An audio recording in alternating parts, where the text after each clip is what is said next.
Shalom Bapak Ibu Saudara-saudara, senang jumpa lagi di hari Rabu ini.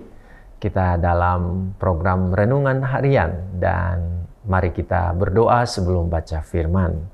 Ya Tuhan, Alkitab ini menjadi kekuatan iman kami. Dari Alkitab ini kami diberitahu apa yang harus kami perbuat dan lakukan. Sehingga ketika kami mau membacanya, Tuhan berikan kami pengertian. Terpujilah Engkau Tuhan, ini doa kami. Amin.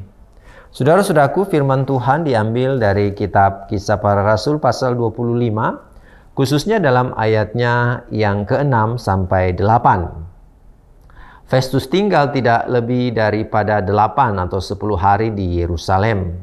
Sesudah itu ia pulang ke Kaisarea. Pada keesokan harinya ia mengadakan sidang pengadilan dan menyuruh menghadapkan Paulus.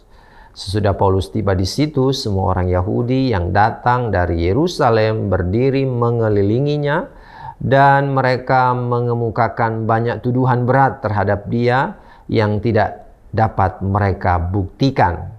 Sebaliknya Paulus membela diri, katanya, "Aku sedikit pun tidak bersalah, baik terhadap hukum Taurat orang Yahudi maupun terhadap bait Allah atau terhadap Kaisar." Demikianlah Bapak Ibu Saudara-saudaraku bacaan Alkitab.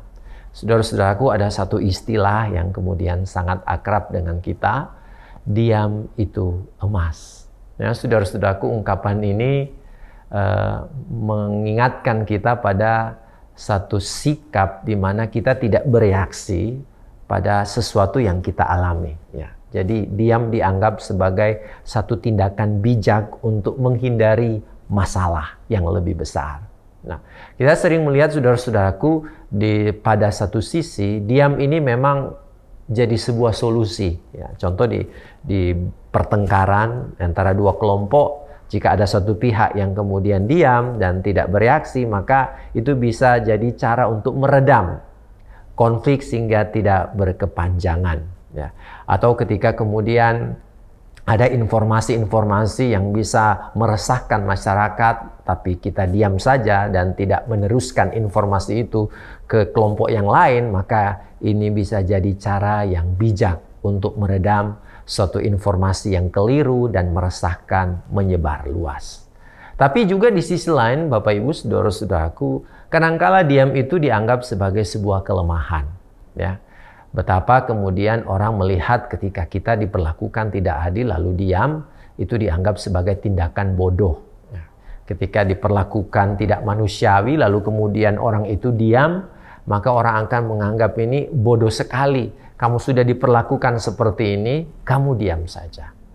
Nah, lalu bagaimana kita bereaksi, saudara-saudaraku, ketika kemudian kita dikelilingi oleh orang-orang yang kemudian mendakwa kita melakukan sesuatu yang kita tidak perbuat? Apakah ungkapan tadi masih bisa relevan?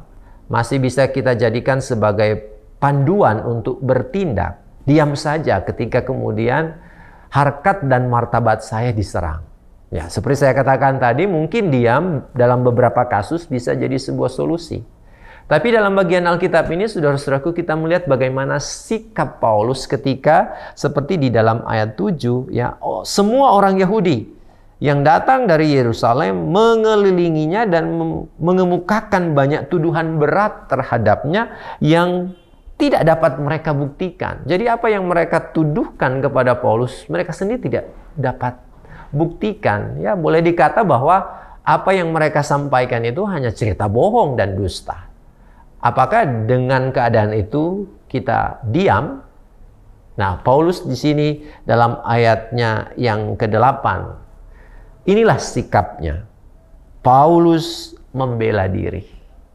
Jadi dalam bagian Alkitab ini kita belajar bahwa ketika kita membela diri itu juga bagian daripada upaya kita untuk mengungkapkan fakta. Mengungkapkan apakah yang mereka sampaikan itu benar atau tidak. Karena bisa dibayangkan jika kemudian orang mendakwa seseorang, lalu kemudian berita ini tidak diklarifikasi, maka orang yang tidak tahu duduk persoalannya dapat menganggap berita hoaks itu sebagai sebuah kebenaran. Karena ada ungkapan bilang begini, jika ketidakbenaran itu diulang-ulang, maka itu bisa jadi kebenaran. Jika hoax itu selalu disebarluaskan, maka itu bisa dianggap sebagai sebuah kebenaran bagi beberapa kalangan. Nah, di sini kita lihat yang bisa jadi juga referensi kita sebagai orang Kristen, bahwa kita juga perlu membela diri, ya, terkait dengan fakta dan kebenaran. Dan itu yang Paulus lakukan dalam bacaan Alkitab ini. Dia pun membela diri ketika begitu banyak orang menuduhkan sesuatu yang tidak dia perbuat.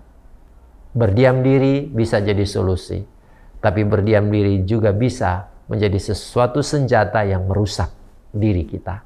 Sehingga ketika ada fakta yang harus diungkapkan, ketika ada kebenaran yang harus disampaikan, sudah sepatutnya lah belajar dari tindakan Paulus. Kita juga sebagai anak-anak Tuhan perlu mengklarifikasi, perlu menyampaikan sesuatu yang bicara kebenaran.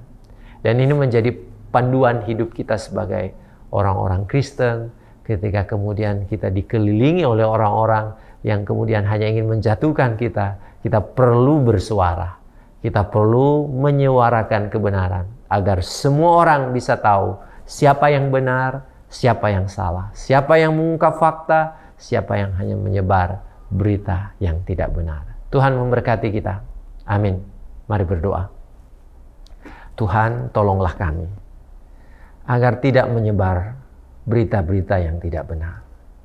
Jangan biarkan kami jadi orang-orang yang kemudian menuduhkan sesuatu yang tidak benar kepada sesama kami. Tapi jadikan kami alat damai sejahtera-Mu yang selalu membawa kebenaran dan damai sejahtera. Dalam nama Yesus Kristus kami berdoa. Amin.